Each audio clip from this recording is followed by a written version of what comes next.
faceva riferimento a due giocatori del Genoa che sono nati a Scampia, napoletani, sono Izzo e Mandragora. Mandragora ha esordito in Serie A, classe 1997, contro la Juventus, giocando una grande partita nell'1-0 di quella giornata a Marassi. Vi faccio vedere due tweet dei due giocatori che dimostrano, confermano e testimoniano tutta la loro emozione, no? Nell'andare al San Paolo, anche se partiranno dalla panchina. Sono due messaggi che hanno lasciato appunto via Twitter in queste ore. Il primo è quello di Mandragora, che dice: entrare al San Paolo da giocatore è un dono del cielo, è un sogno che si avvera. Evidentemente, da quello che dice, al San Paolo c'è entrato parecchie volte, ma da tifoso, per andare a seguire il Napoli. Mentre il tweet di Izzo più o meno ricalca insomma quello di Mandragora, dello stesso tenore. Anche lui sottolinea la gioia, no? È bello svegliarsi nella propria città nell'andare a giocare contro il Napoli, che è la squadra del cuore. Izzo e Mandragora? Sì, Massimo. No, immagino cosa sarebbe indossare la maglia del Napoli allora, per loro.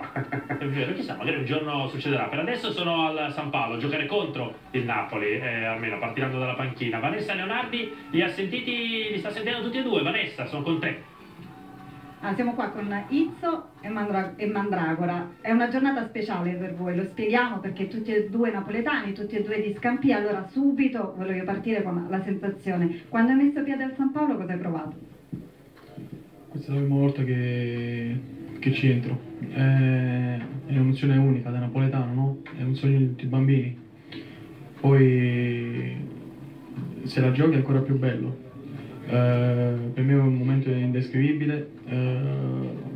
Sono molto contento di giocare contro il Napoli, anche se sono napoletano. Sono di questa città, però ora la affrontiamo il Napoli e cercheremo di affrontarla al meglio. La tua emozione invece? Anche per me la prima volta venire a giocare al San Paolo è un'emozione unica, perché comunque è lo stadio della mia città e tutti i bambini sognano di giocare in questo stadio, i bambini di Napoli.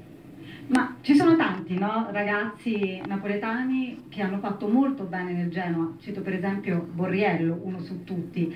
Ma perché è così difficile? E ce ne sono tanti anche nel settore giovanile del Genoa. Perché è così difficile sfondare nella vostra città, a Napoli? Non lo so, è una domanda molto difficile, non riesco a... non so lo so. Sarà San Paolo di emoziona, l'abbiamo capito bene, guarda.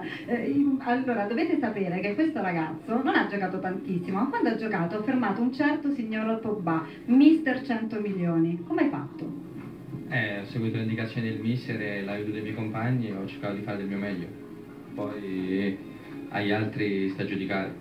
Beh, insomma, mi sembra che va bene, ma se doveste giocare segnate, che fate? Esultate? No, nemmeno io. Perfetto, a te Marco. Perfetto, grazie Vanessa, ci siamo emozionati in qualche modo anche noi. Scommetteresti €1 su una buona carriera, una grande carriera di Mandragora, Massimo?